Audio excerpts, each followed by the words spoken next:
Selamat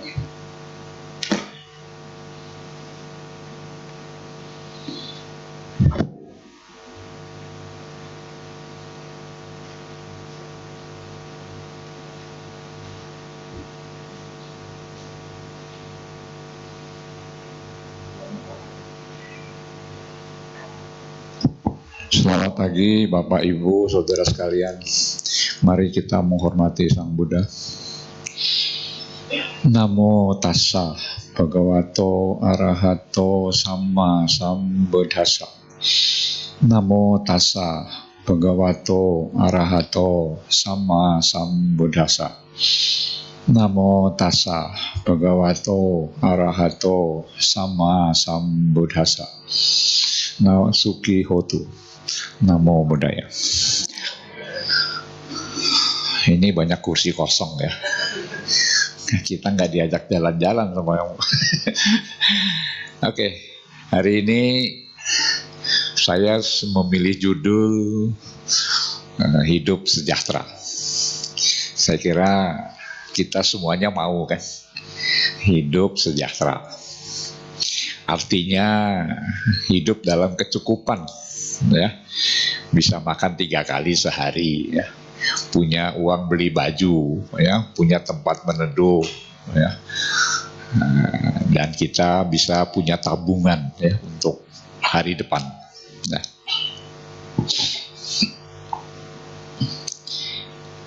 tentu hidup sejahtera ini tidak berdiri sendiri, ya. Ini merupakan sebuah resultante, ya, atau hasil dari sebuah proses, ya. Kita lihat ada orang sejak kecil sampai tua hidupnya oke terus, tapi ada orang yang sejak kecil sampai mati hidupnya susah terus, ya. Jadi kalau kita harus menjawab mengapa, ya kita harus lihat latar belakang, ya, karma dari kehidupan yang dulu, ya, bagaimana dia menjalani hidup, ya. Jadi itu bukan hal yang sederhana. Nah, kita mulai dari kecil, ya. Orang tua itu menurut Sang Buddha itu punya 5 kewajiban, ya. Wah, kewajiban yang nomor 3 adalah mengajarkan anak supaya bisa hidup mandiri, tidak tergantung kepada orang lain dalam segala hal, termasuk dalam bidang finansial. Finansial artinya keuangan, ya.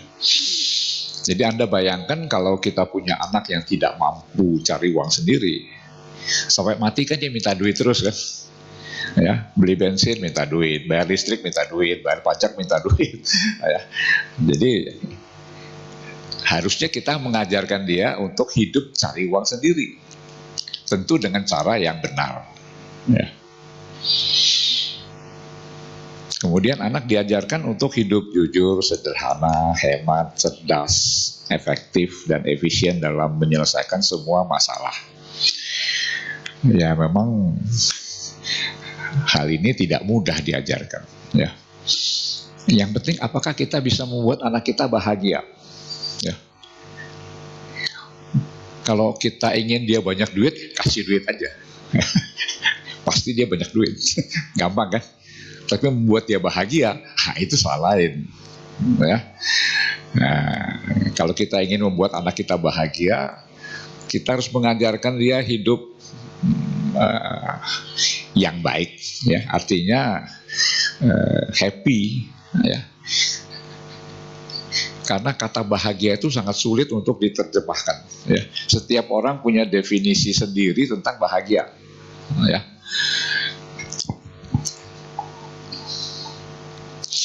Nah, pada umumnya kita memiliki harta duniawi. Yang pertama, pemberian orang tua. Ya, orang tua yang kaya raya tentu bisa memberikan banyak kepada anaknya, ya. Misalnya banyak orang yang menyediakan rumah, ya. Jadi sebelum anaknya kawin dibeliin rumah dulu, ya. Enak kan? Ya, nggak usah nyicil lagi. Sudah diberi rumah. Mobil diberikan orang tua, ya. Ada yang diberikan tanah, ya. Mungkin ada yang memberikan pesawat terbang pribadi kalau orangnya sangat kaya. Ya. Jadi kalau orang tua memberi harta, aset kepada anak, itu seperti air terjun, ya. Gerujuk ke bawah, nggak ada masalah. Mungkin nanti kalau anak kasih orang tua bermasalah, perlu jet bomb, ya, supaya bisa naik ke atas itu. Ya. Karena kalau anak sedang tidak cukup kebutuhannya, nggak mungkin dia kasih orang tua. Dia hitung dulu, buat saya cukup nggak? Nah, lebihnya kita kasih orang tua. Ya. Tapi pada umumnya sih, ya, orang Buddhis itu berbakti lah kepada orang tua, ya. Karena itu penting, ya. Kemudian berusaha atau mencari keuntungan dari berdagang atau berusaha. Ya, ini sangat umum, ya. Jadi zaman dulu ada orang tua yang begitu anaknya besar dikasih kios, toko, suruh jualan, ya. Tapi ada juga yang disuruh sekolah yang tinggi. Nah, itu buat bekal hidup misalnya. Ya. Jadi orang tua itu beda-beda, ya. Ada yang disuruh ke sawah macul. Kalau punyanya sawah ya disuruh macul di sawah, jadi petani, ya. Kalau orang tuanya sinse, ya anaknya disuruh jadi sinse juga, ya, tusuk jarum mengobati orang, ya. Kemudian ada juga yang mencari uang dari upah, ya, upah atau gaji, ya, dari bekerja atau berkarya, ya. Saya lihat berapa orang yang saya kenal dengan bekerja saja dia bisa kaya raya, ya. Punya rumah di Villa Gading, ya, Bukit Gading Villa. Jadi artinya cukup lah, ya. Hanya dari bekerja, ya, jadi karyawan. Cuma bosnya orang kaya, jadi gajinya besar, ya. Kalau bosnya kurang kaya, ya gajinya kecil, ya, sampai tua ya pas-pasan terus hidupnya, ya. Lalu namanya mantap, makan tabungan. Ya. Jadi dia bekerja, nabung, lalu sesudah dia pensiun makan tabungan. Nah, jadi hatinya ketar-ketir, ya, kalau bunga bank makin kecil, wah, apa cukup ini untuk hidup sampai mati, ya. Kemudian ada juga yang menjual produk, ya. Jadi bikin pabrik, ya, membuat sesuatu dijual. Bisa lukisan, bisa kreasi tertentu, ya. Jadi menjual produk, ya. Selama ada yang mau beli, ya dapat uang, ya. Kemudian bisa juga dari hadiah undian, ya. Nah, tapi yang susah ini sekarang jadi judi online, ya. Lalu kalau nggak punya duit, pinjam online. Ya, ini membuat banyak orang jadi susah, ya, karena begitu mudahnya berjudi, ya, lewat HP. Lalu kalau nggak punya duit, utang. Nah, yang susah kalau ditagih utang, kan. Nah, jadi banyak cara lain untuk mendapatkan uang, ya. Nah, kalau kita mau menambah tabungan kita, ya, kita bisa tanam modal, ya. Banyak yang tanam modalnya hilang, ya. Hilang dikelola oleh yang mengelola perusahaan itu, ya. Jadi uang yang ditabung susah-susah terus jadi angin, ya, lenyap. Bisa juga ditabung, ya. Kalau kita tabung di rumah, ya tidak tambah-tambah, ya. Jadi kita bisa tabung di bank misalnya, ya, atau di deposito, reksadana, obligasi, ya. Tapi sekarang ini bunga bank sangat kecil, ya. Jadi orang dianjurkan untuk bekerja, ya, supaya uangnya itu jangan mandek, ya, di tabungan. Yang risikonya lebih tinggi ada, yaitu main saham, ya. Tapi main saham ini risikonya tinggi, stres, takut rugi, ya. Jadi beberapa orang yang saya kenal main saham stroke, ya, karena tekanan darahnya nggak tahan, pecah di kepala, stroke, ya. Ya tentu hidupnya jadi susah, ya, karena stroke, lalu tidak bisa bekerja, nggak bisa cari uang. Atau jual beli mata uang asing, ya. Ya ada yang untung, ada yang rugi, ya itu biasalah, ya. Kemudian ada juga yang beli emas, ya, katanya emas ini bagus ya sebagai tabungan karena nilainya tidak turun-turun ya dari dulu. Jadi ada yang beli emas, beli tanah, ya, bangunan, ya silakan. Ya. Sang Buddha dalam Anguttara Nikaya mengajarkan, pertama supaya jangan berdagang makhluk hidup. Ya. Makhluk hidup itu artinya menculik anak orang kita jual ya kepada orang yang kepingin punya anak. Ya. Nah ini sudah dilakukan dari zaman dulu. Ya. Dari zaman Sang Buddha ada yang namanya budak. Ya, pernah dengar budak? Ya, jadi orang itu diculik ya lalu dijual ke orang lain sebagai budak ya. Nah ini yang dimaksud oleh Sang Buddha, jangan berjualan makhluk hidup. Tapi zaman sekarang kan banyak mode yang lain ya, menjual diri misalnya ya, menjadi pelacur pria, pelacur wanita, itu namanya menjual diri ya. Sama juga ini ya, menjual makhluk hidup ya. Jadi oleh banyak negara ini dianggap sebagai kejahatan berat, ya. Jadi kejahatan berat. Ya. Sebaiknya tidak memilih profesi ini. Ya. Yang kedua adalah senjata. Ya. Senjata ini ya sangat berbahaya kalau dijual karena akan membuat orang lain mati. Ya. Jadi menjual senjata tidak dianjurkan. Boleh nggak jual pisau dapur? Ya, boleh nggak jual cutter? Karena bisa dipakai bunuh orang juga kan? Ya. Nah, tapi sepanjang kita menganggap itu adalah pisau dapur, ya jual pisau dapur nggak apa-apa. Nanti kalau nggak ada yang jual pisau dapur, kita kan susah ya, ibu rumah tangga. Ya. Meskipun pisau dapur bisa dipakai untuk bunuh orang. Ya. Jadi kita tidak menggolongkan pisau dapur sebagai senjata, ya, begitu. Yang dimaksud senjata mungkin di sini pistol ya. Nah, kita baca ya di koran, lihat di televisi bagaimana di Amerika orang itu bisa membunuh orang lain dengan senapan serbu. Sekali mati puluhan orang, ya. Nggak sampai ratusan sih ya, puluhan orang, beberapa orang ya. Mungkin mereka ketika membeli senjata hanya ditanya umurnya berapa ya. Begitu dewasa boleh beli ya. Kalau anak kecil nggak boleh beli senjata. Tapi nggak ditanya kan untuk apa senjata itu dibeli ya, karena dari amandemen kedua tujuan senjata itu untuk membela diri ya.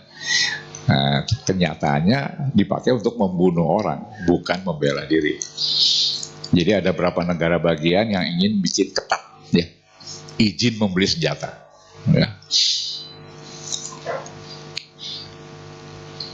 Kemudian yang ketiga adalah daging atau segala sesuatu yang berasal dari penganiayaan makhluk hidup ya.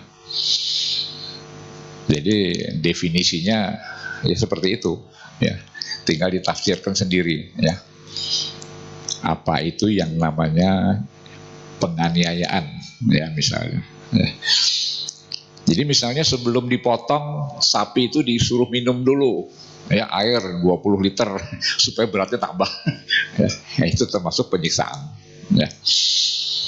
Ada juga orang yang jualan anjing sebelum dimasak, sebelum dibunuh anjingnya dipukulin dulu supaya tulangnya patah-patah semua, katanya darahnya masuk ke dalam daging lebih enak. Ya, itu contoh penganiayaan ya. Jadi mungkin kita nggak biasa ya makan daging anjing yang dipukuli sebelumnya ya. Lalu minuman yang memabukkan atau yang dapat melemahkan kesadaran atau menimbulkan ketagihan ya. Nah sekarang ini pengertian ini diperluas ya dengan narkoba ya. Jadi harus ada pengawasan ya dalam penggunaan ini. Jadi ada berapa tempat dilarang menjual bir ya, whisky dan lain-lain. Ya. Karena kalau mabuk ini kan banyak melanggar sila yang lain, ya. Jadi sebaiknya kita menghindari minuman keras ini. Ya. Dan yang kelima adalah racun. Ya. Nah, ya racun ini kan definisinya banyak ya. Yang penting bisa membuat orang meninggal dunia, yang membunuh orang. Ya. Anda pernah dengar yang namanya insulin kan? Insulin itu bisa jadi racun. Ya. Ya, kalau kita berikan banyak-banyak kepada seseorang, ya, lalu kadar gulanya habis, otaknya nggak mendapat makanan, mati. Jadi insulin bisa jadi racun. Ya. Jadi makanya orang menyebutkan obat itu sedikit, begitu banyak menjadi racun. Ya, jadi hati-hati dengan minum obat. Ya. Jadi banyak orang minum obat dengan dosis berlebihan, lalu meninggal dunia, menjadi racun. Ya. Itu sebabnya obat-obat keras harus diawasi, ya, penjualannya, peredarannya, supaya tidak disalahgunakan untuk membunuh orang lain. Ya. Sang Buddha juga mengajarkan dalam Majjhima Nikaya bahwa kita sebaiknya menghindari penipuan. Ya. Jadi zaman sekarang orang menipu semakin canggih, ya. Ya, dikasih bunga tinggi, ya, kemudian setelah dipercaya uangnya makin banyak, terus hilang uangnya, ya, ditipu oleh penipu itu. Ya. Kemudian yang kedua, salah janji. Ya, salah janji artinya janjinya A, datangnya B misalnya, ya, itu namanya salah janji. Ya. Bisa dalam bentuk kualitas, ya, bisa dalam bentuk kuantitas, ya. Kemudian penujuman, ya, ramal, ya, ramalan. Ya, jadi ada yang meramalkan secara menyesatkan sehingga kita tertipu lalu mengikuti anjuran yang bersangkutan. Ya. Lalu kecurangan, ya, kecurangan ini umum, ya. Dulu itu umum, nggak tahu sekarang, ya. Misalnya kita beli kecap 100 cc, isinya 99,5 cc, itu kan kurang setengah cc kan. Nah, itu termasuk kecurangan. Ya. KW, ya, belinya KW 1 dikasih KW 2 atau KW 3, nah, itu namanya curang juga. Ya. Dan yang terakhir adalah memungut bunga tinggi, rentenir. Ya, kasih pinjam uang, bunganya tinggi. Ya. Nah, kalau di bank misalnya 1 tahun misalnya 6% misalnya. Nah, nanti ada orang pinjam uang 10 juta 10%. Nah, kan jadi bunga tinggi namanya, yang lebih tinggi dari bank. Ya.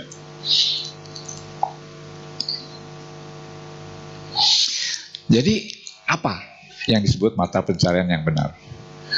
Jadi yang pertama, uang diperoleh dengan cara yang benar, tidak melanggar segala ketentuan yang berlaku, ya, termasuk tidak melanggar etika, ya, etika. Yang kedua, tidak melanggar hukum, damai, ya, suka sama suka, ya, tanpa kekerasan atau paksaan, dengan jujur, tanpa penipuan, tanpa kecurangan. Tidak merugikan orang lain dan tidak membuat makhluk lain menderita. Nah, ini susah banget cari uang begini kan, ya. Tapi kalau kita dapat uang dengan cara seperti ini, maka hidup kita lebih aman, ya, karena tidak ada tuntutan dari siapapun. Ya.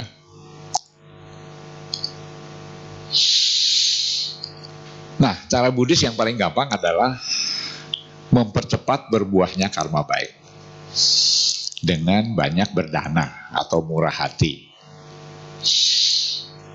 Sekarang ini kalau Anda buka internet, ya, di Google, ada yang namanya pesugihan.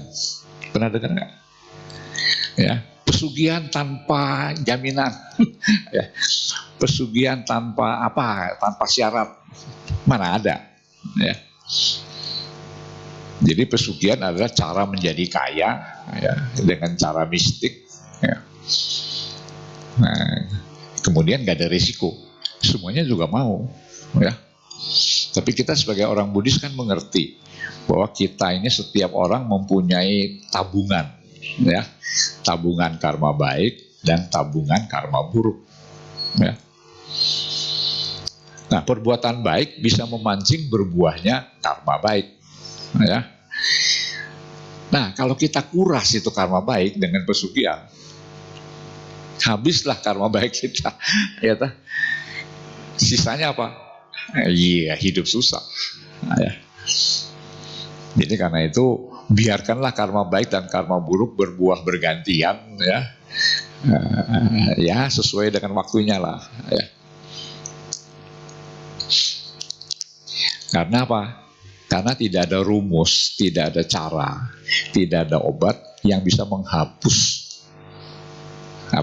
simpanan karma buruk kita. Tidak ada, ya. Jadi Sang Buddha sudah jelas, ya, dalam Dhammapada nomor 1, ya, siapa yang berbuat jahat dengan pikiran yang jahat akan menderita seperti kaki, ya, seperti roda kereta mengikuti jejak kaki lembu yang menarik, ya. Jadi ini rumus yang paling penting, ya, bahwa kita tidak bisa menghapus akibat dari perbuatan buruk yang telah kita lakukan di masa lalu, ya. Jadi saya juga mengerti, kita semua termasuk saya itu mencemaskan, ya, kapan karma buruk saya berbuah, ya. Tapi yang pasti kan kita akan mati, kan, ya. Mau buruk nggak buruk ya mati juga, ya. Tinggal kapan kita mati, kan, tergantung kita punya tabungan juga, ya. Orang yang dulu banyak berbuat baik, menolong orang lain, panjang umur, ya. Orang yang sering menyiksa, sakit-sakitan, ya. Orang yang sering membunuh, memperpendek umur makhluk lain, ya pendek umur, ya. Jadi belum ada cara untuk menghapus. Romo, bisa nggak dengan Vipassana kita menghapus karma buruk? Ya, saya belum dengar juga bahwa dengan Vipassana karma buruknya disapu bersih, ya, seperti pakai wiper gitu, ya. Nggak ada, ya. Nah, yang ada mungkin kita bisa menetralisir, ya, karma buruk itu sehingga tidak membuat kita lebih menderita, ya. Ya seperti bola basket, ya. Kalau kita tepok terus dia membal terus. Begitu kita berhenti dribble, maka dia akan lebih rendah membalnya, ya. Sehingga suatu saat dia menggelinding. Dihapus nggak bisa, ya. Cuma ya dibiarkan saja, ya, tidak mengganggu. Tentu sebaiknya kesejahteraan juga diiringi dengan kebahagiaan dan kebijaksanaan, ya. Karena orang bijaksana itu yang lebih baik hidupnya dari orang kaya, ya. Orang kaya tidak bijaksana, hidupnya juga nggak enak juga, ya.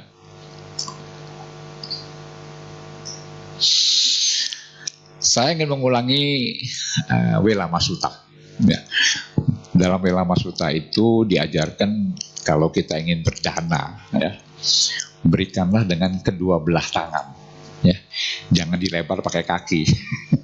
Ya, itu nggak sopan namanya, ya. Jadi berikan dengan kedua belah tangan, penuh kesadaran, ya, penuh kesadaran. Jadi artinya apa? Bukan disuruh orang. Saya memang mau berdana karena saya mau, ya, bukan karena disuruh orang lain, ya. Kemudian barang yang kita danakan itu barang yang terpilih, yang baik, ya, bukan barang sisa, ya, yang sudah rusak. Nah kemudian hati mesti gembira, ya. Jadi jangan ngomel-ngomel ini, ya. Karena kalau kita berdana ngomel-ngomel terus menyesal, itu hasil dari dana itu tidak bisa kita nikmati, ya. Jadi Sutta ini mengajarkan supaya kalau kita berdana lakukan dengan penuh bahagia, gembira, ya. Dan boleh mengharapkan semoga berbuah gitu. Meskipun nggak berdoa kan ya berdoa juga, karena tidak ada yang luput dari hukum karma ya. Kalau kita berbuat baik ya tentu kita akan menerima akibatnya yang baik ya. Kemudian dana yang dipersembahkan kepada orang suci itu lebih besar daripada orang biasa ya. Jadi misalnya kalau kita berdana kepada orang biasa 100, itu kalah dengan satu orang sotapana ya. Tapi nyari orang suci kan susah ya toh. Berdana kepada 100 orang sotapana kalah dengan berdana satu orang sakadagami ya. Berdana kepada 100 sakadagami kalah dengan berdana kepada satu orang anagami ya. Begitupun 100 anagami kalah dengan berdana pada satu orang arahat. 100 arahat kalah dengan berdana kepada satu orang paceka Buddha ya. Nah 100 paceka Buddha kalah dengan berdana kepada sama Sambuddha ya. Dan kemudian berdana kepada sama Sambuddha masih kalah dibandingkan berdana kepada Arya Sangga ya, yang dipimpin oleh Sambuddha. Kemudian lebih besar lagi adalah kalau mendirikan wihara ya. Karena mendirikan wihara itu membuat banyak orang belajar dhamma. Jadi itu sebabnya banyak orang suka mendirikan wihara ya. Karena pahalanya lebih besar dari berdana kepada Arya Sangga ya.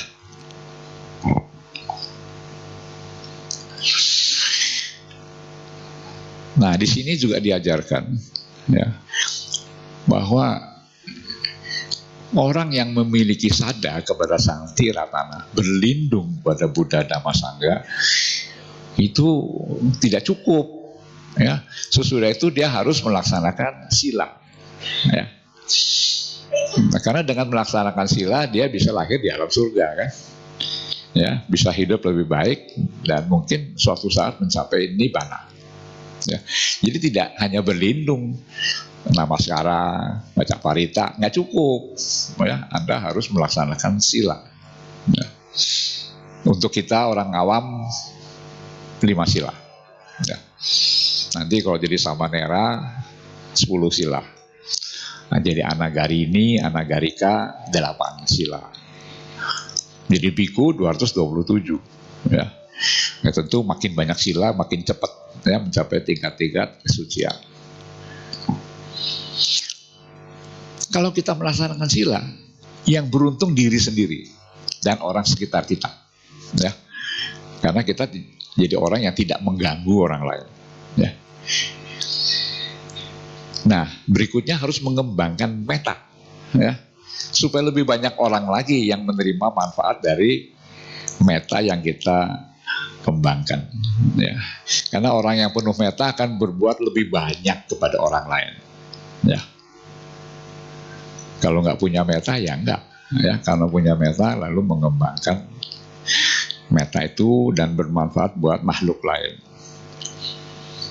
Nah yang berikutnya adalah merenungkan anicca ya. Kenapa anicca lebih penting? Karena dengan merenungkan anicca kita akan belajar mengenai dukkha anatta ya. Begitu mengerti anicca dukkha anatta, Anda menjadi orang bijaksana dan bisa mencapai tingkat-tingkat kesucian melalui kebijaksanaan ya. Jadi anicca itu penting ya, untuk direnungkan meskipun sekejap ya.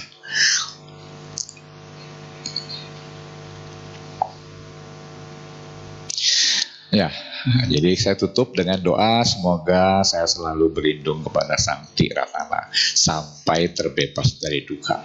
Ya. Saya kira khotbah saya hari ini cukup sekian dulu. Kalau ada yang mau bertanya, saya persilahkan.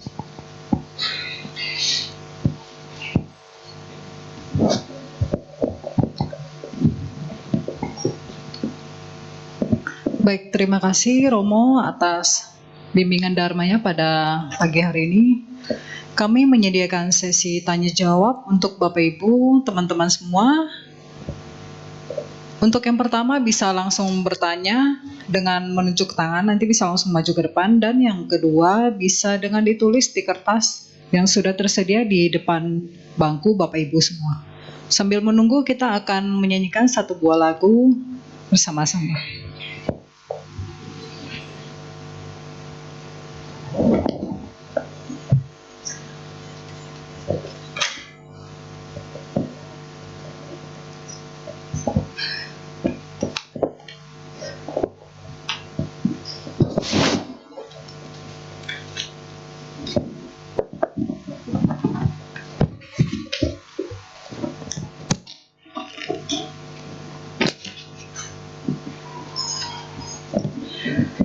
Marilah saudara-saudari sedama, kita bersama-sama menyanyikan lagu yang berjudul Berbahagialah pada halaman 63.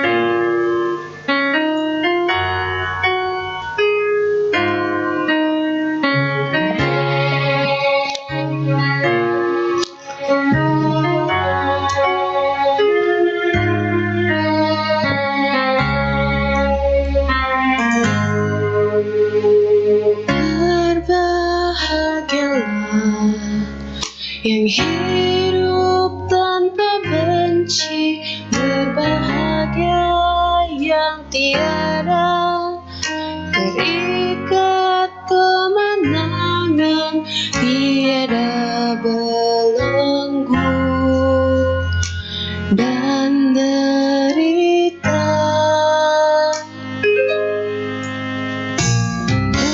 Berbahagialah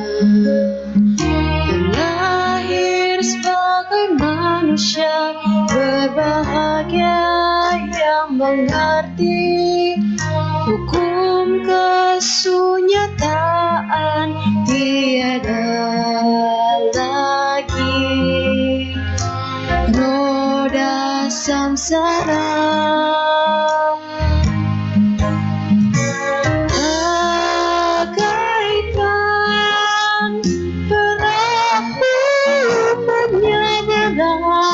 Lautan hidup samsara,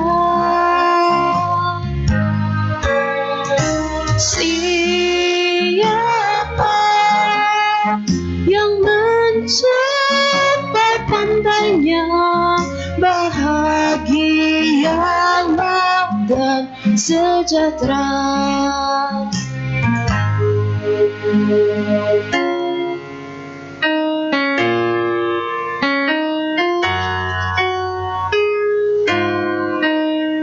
Kita ulang dari berbahagialah terlahir sebagai manusia.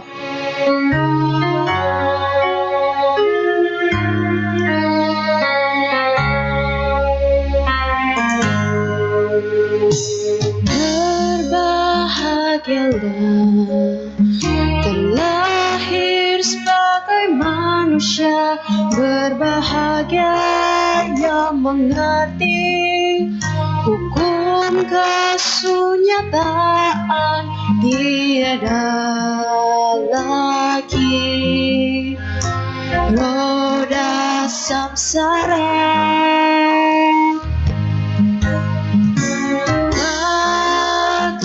Bagaikan perahu menyeberang lautan hidup samsara,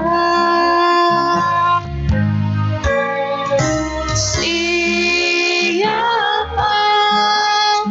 yang mencapai pantainya, bahagialah dan sejahtera.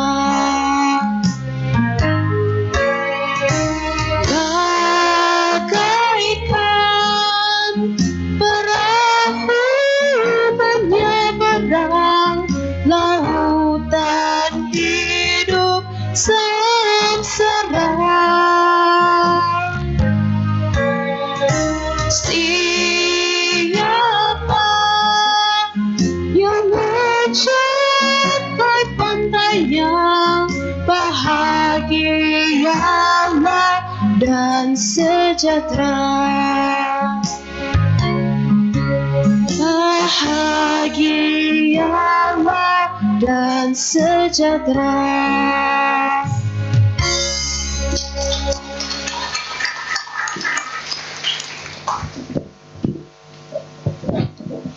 Baik, kita mulai dengan pertanyaan lisan. Untuk Bapak Ibu yang ingin bertanya secara langsung, boleh langsung unjuk tangan. Silakan Bu.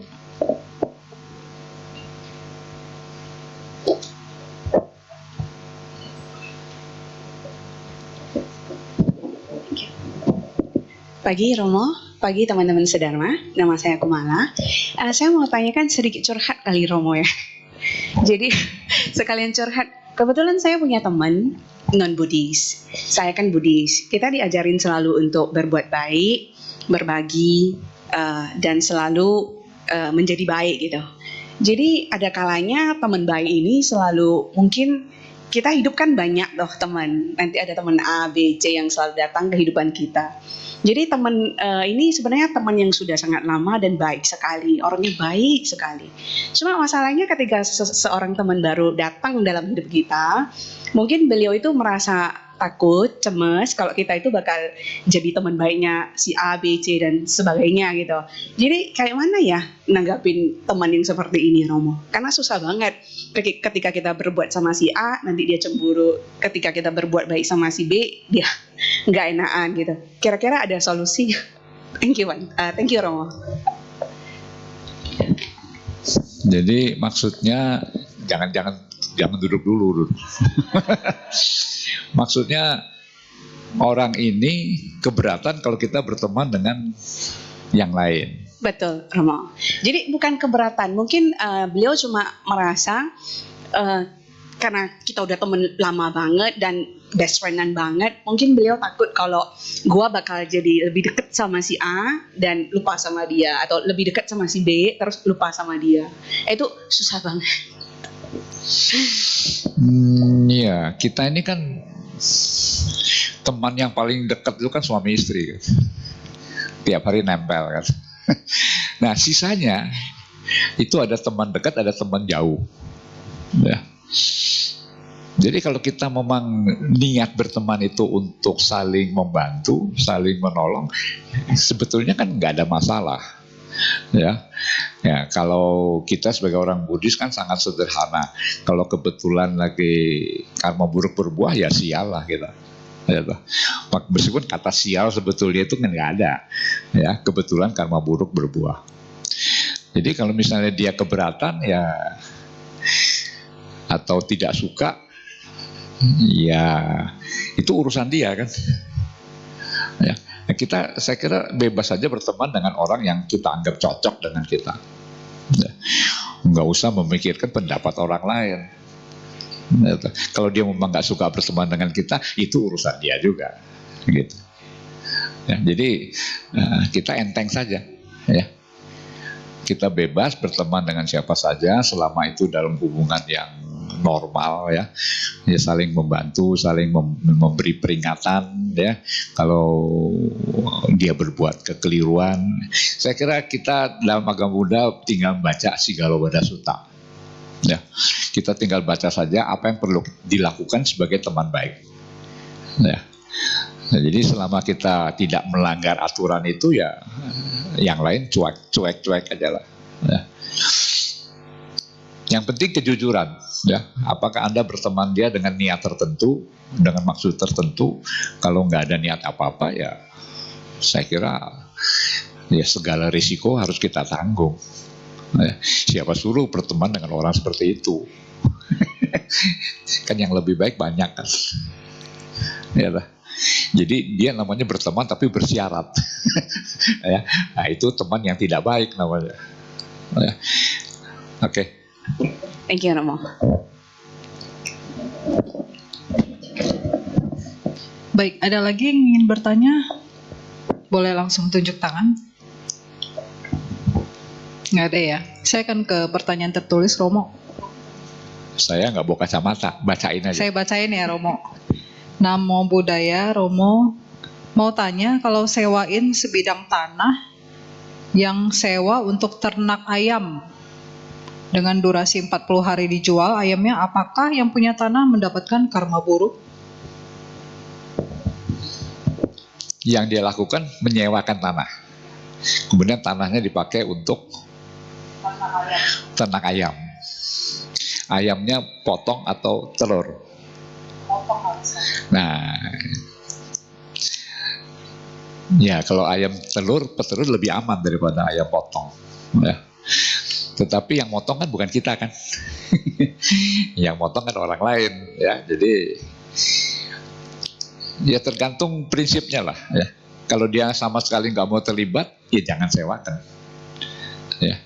Kalau mau, ya silakan. Ya, contohnya gini, saya punya kenalan seorang konsultan, dia tidak mau melayani perusahaan yang berhubungan dengan rokok dan minuman keras. Kalau ada, saya nggak mau. Dia hanya melayani perusahaan-perusahaan yang bersih dari itu. Nah, itu prinsip dia kan. Ya, jadi setiap orang boleh memegang prinsip sendiri ya dalam usahanya. Ya. Jadi kalau dia anggap itu akan membuat dia mikir, ya mendingan jangan. Ya. Sewakan buat yang lain aja, ya. Mungkin terjawab ya. Untuk Bapak Ibu yang ingin bertanya lagi, boleh langsung ya karena masih ada waktu. Nggak ada lagi ya. Sudah tidak ada Romo. Mungkin saya kembali ke Romo untuk memberikan Yang mau tanya penutupnya. lagi jalan-jalan soalnya. Oh ini, Bapak mau nanya Pak. Silakan Pak. Mau tanya sama senior saya, Romo Surya. Saya baru pulang dari Malaysia. Saya lihat ada beberapa biku yang memakai baju Theravada, tetapi melakukan pindapata pada sore hari. Iya. Supaya umat-umat kita juga tahu peraturan biku, cara perdana kita yang tepat itu bagaimana. Itu aja pertanyaan saya Pak Surya.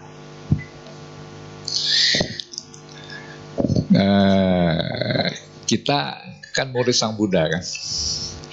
Sang Buddha ini prinsip ya, dari sejak lahir sebagai Pangeran Siddhartha sampai meninggal dunia itu nggak pernah pegang duit, betul kan? Sebagai putra mahkota, hidupnya cukup, semua tersedia. Kemudian dia menikah dengan putri Yasodhara, menikahnya umur 16, punya anak 29 umurnya. Jadi berarti berapa tahun itu baru punya anak? Mungkin zaman sekarang sudah bayi tabung ya.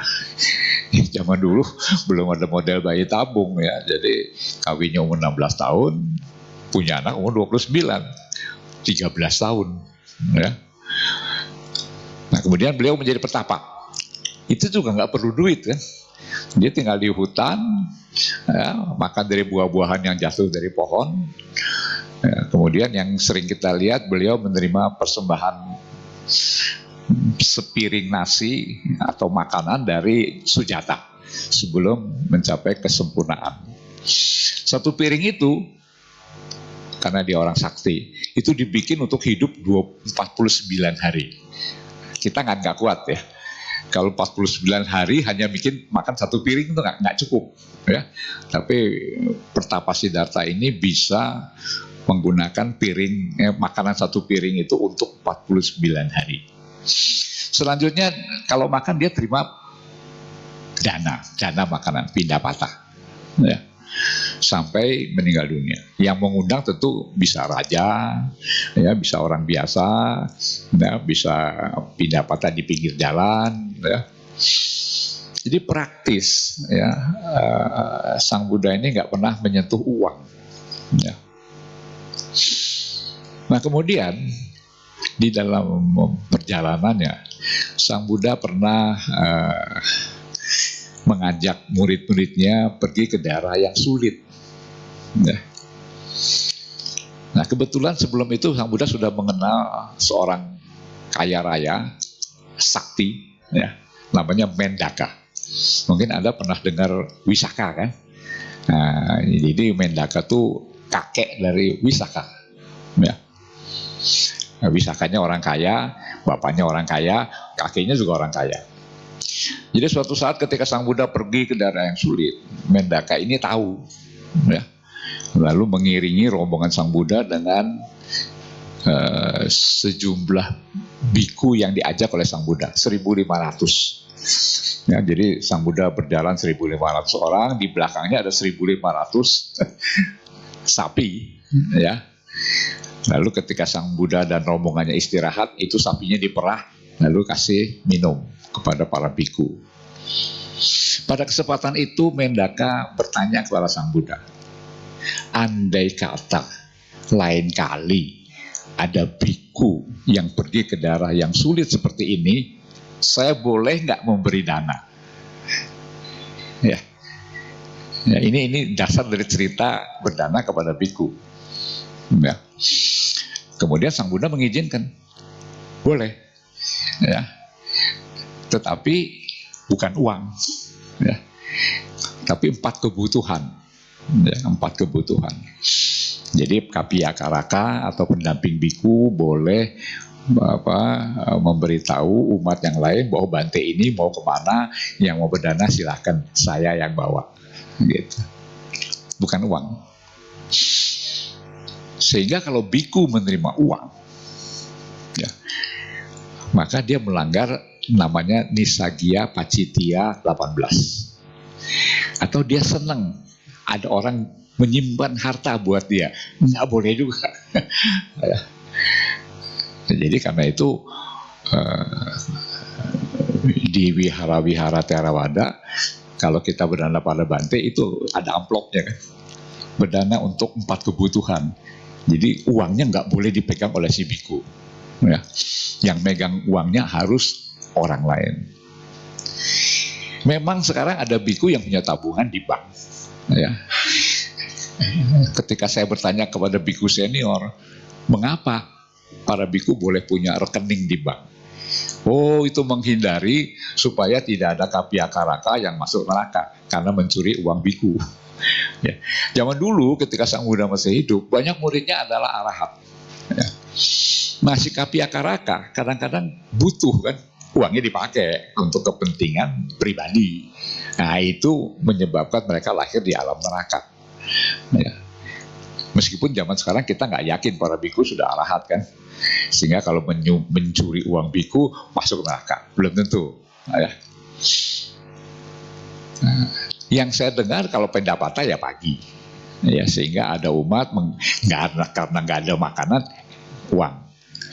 Ya. Dan si biku setelah menerima uang harus ngaku salah, ya. Harus mengaku salah dalam patimokkha, ya. Tiap tanggal 15 mengaku, oh tanggal sekian saya terima uang, ya. Karena itu dianggap sebagai pelanggaran, ya. Meskipun itu bukan pelanggaran berat, pelanggaran ringan, ya, tapi tetap harus diakui, ngaku saya menerima uang, gitu. Ya. Karena menurut Sang Buddha, biku itu adalah orang yang berusaha mencapai tingkat kesucian. Jadi dia harus menghindarkan diri dari hal-hal yang berbau duniawi. Makanya nggak boleh punya istri, ya, nggak boleh punya anak. Ya, kalau punya istri punya anak kan istrinya minta dibelikan perhiasan, dia bisa cari uang. Mana bisa? Dana umat, saya mau beliin perhiasan buat istri saya. Nggak mungkin begitu. Ya. Jadi biku tidak boleh punya istri. Karena kalau punya istri dia ada beban, ya, membiayai. Karena di Sigalowada Sutta disebutkan bahwa seorang suami harus memberikan perhiasan kepada istrinya. Jadi kalau biku punya istri kan dia mesti berikan perhiasan buat istrinya. Perhiasan mana ada yang murah? Kan semua mahal. Ya. Jadi menurut saya, ya, waktunya salah, ya, mencari dana pindapata sore hari. Ya, lazimnya itu pada pagi hari sebelum orang berdana makanan. Dan orang memberi uang itu dengan alasan, karena saya nggak punya makanan, saya kasih uang. Bante beli sendiri deh. Gitu. Ya. Jadi sebetulnya tidak diperkenankan biku itu punya harta sebetulnya. Karena harta itu akan membuat dia berpikir kan. Bayangkan kalau seorang biku punya $1.000, tiap hari lihat kurs naik turun kan. Wah, uang saya naik nih, uang saya turun. Itu kan mengganggu konsentrasi dalam meditasi kan. Ya. Jadi sedapat mungkin biku itu dihindarkan dari segala urusan dunia. Ya. Ya sebetulnya saya juga kurang setuju kalau biku jadi ketua yayasan, nyimpen dana. Nggak setuju. Karena tujuan dia menjadi biku adalah mencapai orang tingkat-tingkat kesucian yang tinggi. Bukan mengurusi gedung, yayasan, ya, sekolah gitu kan. Ya tapi kalau mau ya silahkan. Itu kan membuat pikirannya menjadi tergoda oleh urusan dunia. Ya. Jadi saya kira itu ya jawaban saya begitu Pak Siwi.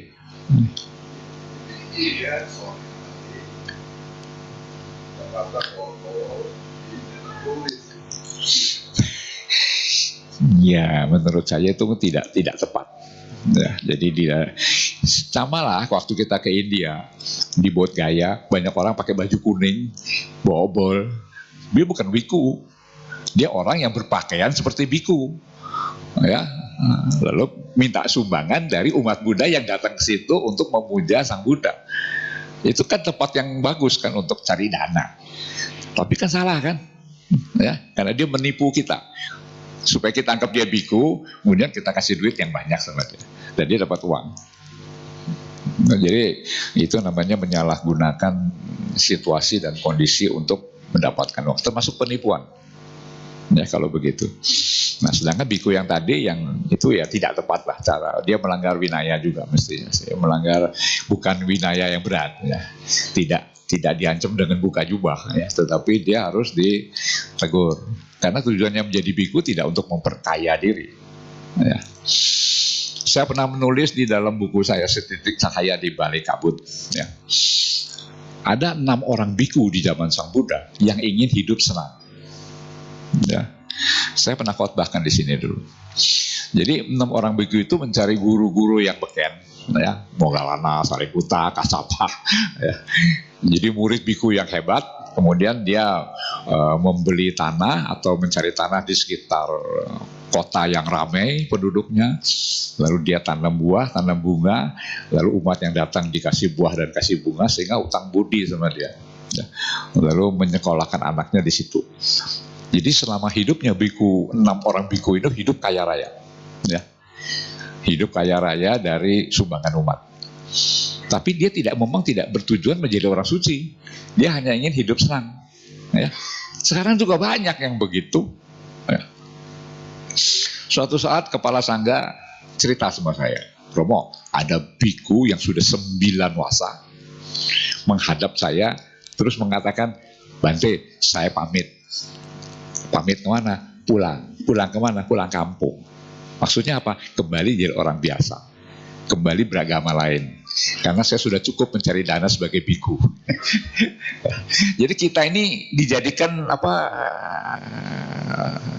ya namanya ya, tempat bobok celengan ya. Jadi dia pakai baju biku, kita namaskara sama dia, kita kasih dana sama dia. Sesudah 9 tahun dia buka jubah, uangnya sudah banyak. Sudah beli sawah, beli kerbau, beli sapi, beli kambing ya. Dan saya bertanya kepada Bante Utamo, Bante, ketika orang mau jadi biku, Bante bisa lihat nggak dia ini jadi biku untuk jadi mencapai orang suci atau untuk cari duit? Dia ketawa, nggak bisa. Jadi itu artinya apa? Dalam laut dapat diduga, dalam hati siapa tahu. Betul kan? Ya. Saya terus terang ya, udah puluhan tahun ya melakukan tes kepribadian kepada calon biku. Ya, kalau jelek itu enggak 2 tahun. Ya, kalau baik lewat jadi biku. Ya. Jadi memang upaya sudah dilakukan untuk mencegah orang-orang yang tidak baik menjadi biku. Ya. Tapi kan tidak bisa mencegah orang yang berniat cari uang jadi biku. Saya jadi biku adalah profesi, cari duit. Nah kita yang bodoh, nggak bisa membedakan yang mana biku beneran, yang mana biku bohongan. Bagaimana caranya? Membedakan? Nggak bisa kan? Nah, jadi minta maaf. Ya. Jadi minta maaf artinya ada yang begitu. Ya, harap maklum. Ya. Udah begitu lupakan aja. Ya. Yang kita dana kan jubahnya kan. Orangnya kita nggak kenal, dulunya siapa kita nggak tahu, ya. Bahwa dia berniat menjadi biku untuk cari uang kita nggak tahu juga, ya. Jadi ya ngelus dada lebih gampang. Kok ada yang begitu ya, menggunakan atribut keagamaan untuk cari uang, ya. Dia melanggar yang tadi itu, penipuan, ya. Dia menjadi biku untuk cari uang, bukan untuk mencapai kesucian, ya. Saya cuma cerita, tapi jangan membuat Anda kecewa, ya. Karena saya nggak sebut nama orangnya, saya nggak sebut siapa, ya. Tapi itu kejadian, begitu, ya. Saya juga kecewa, ya. Tapi mau bilang apa? Ya. Itu sudah terjadi, dia sudah mendapat uang banyak, sudah dibawa, sudah dinikmati oleh dia hasilnya, ya. Mungkin dia sudah punya istri, punya anak, ya itu urusan dia, ya. Cuma kita saja yang tidak tahu, ya, bahwa orang ini sebetulnya bukan tulus menjadi biku, ya. Saya nggak tahu apakah dia pernah khotbah di sini. Saya juga nggak tahu, ya. Jadi tentu ngomongnya bagus-bagus kan tentang dhamma, ya. Prakteknya nggak bagus, saya nggak tahu, ya. Itu yang disebut sejarah, ya. Jadi track record, ya. Kita menilai orang itu setelah dia terbujur mau dikremasi atau mati, ya. Apakah selama hidupnya dia berbuat baik terus, apa tidak baik. Selama kita hidup kita bisa berbuat macam-macam, kan? Sekarang baik, besok belum tentu, lusa belum tentu, ya. Ya, jadi penilaian kepada manusia itu sesudah dia terbujur kaku, ya. Mau dikubur atau mau dikremasi, ya. Semoga kita semua bisa mempertahankan, ya. Sampai mati ya baik terus, ya. Karena lembaran hidup yang kita isi hari-hari ini itu kan akan kita jadikan pegangan, ya, akan kita bawa dalam kelahiran yang berikut, ya, dan menentukan juga kemana kita dilahirkan, ya. Kalau halaman hidup kita hitam semua, buka halaman manapun hitam, masuk alam apa ya. Ya, kalau banyak putihnya, semoga halaman yang putih yang muncul terakhir. Nah, itu alam yang baik. Yang namanya baik, alam manusia atau alam dewa, ya, surga. Nah. Tapi meskipun jadi manusia kan belum tentu nasibnya baik, kan, ya. Ada manusia yang begitu lahir sudah autis, ya, terbelakang, ya. Kemudian sakit jiwa, ya, cacat, ya. Dan banyak orang tua yang tega, ya. Begitu tahu anaknya cacat digugurkan, ya. Padahal dia berhak hidup sebagai manusia meskipun cacat, ya. Jadi banyak dokter melakukan itu, banyak orang tua melakukan itu, ya. Begitu dalam kandungan diperiksa air ketubannya ada DNA yang cacat, langsung diaborsi, ya. Itu namanya melanggar sila pertama, ya. Karena makhluknya belum bisa bertahan, kan, ya. Selama jadi kandungan dalam perut ibu dia nggak bisa bertahan, ya. Dan yang mengerikan, kalau dia meninggal dalam kondisi seperti itu, lahirnya ke alam mana, ya? Nggak mungkin ke alam manusia lagi, pasti ke alam yang sangat menderita, ya. Jadi janganlah lakukan kekejaman seperti itu, ya, menggugurkan kandungan, ya, karena anak itu berhak hidup, ya. Kalau dia mati sendiri lain cerita, ya. Tapi ini kan dibunuh, ya, digugurkan dengan sengaja oleh orang tua dan dokternya, ya. Oke, selamat tahun baru, ya. Pekerjaan-pekerjaan yang belum rampung di tahun 2023 kita teruskan di tahun 2024, ya. Nah, jadi semoga di tahun depan ini kita bisa berbuat baik lebih banyak, ya. Semoga kita bisa hidup dengan sejahtera, ya. Tentu sesuai dengan cara mencari uang yang sesuai dengan dhamma, ya. Namo Buddhaya. Semoga Anda semua berbahagia. Baik, terima kasih Romo. Kami segenap keluarga Wihara Pluit Dharma Suka dan umat yang hadir hari ini mengucapkan terima kasih pada Romo atas waktu dan kesempatannya dalam bimbingan Dharma kita pada pagi hari ini. Selanjutnya kita akan melengkapi kebajikan kita pada hari ini dengan melakukan dana paramita.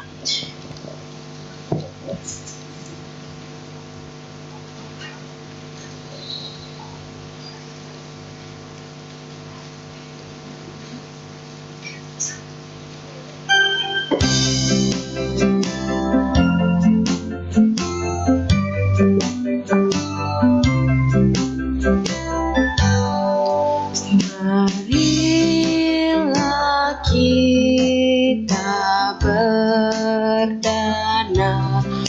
untuk kepentingan damai. Semoga kita diberkahi oleh Buddha Maha Suci.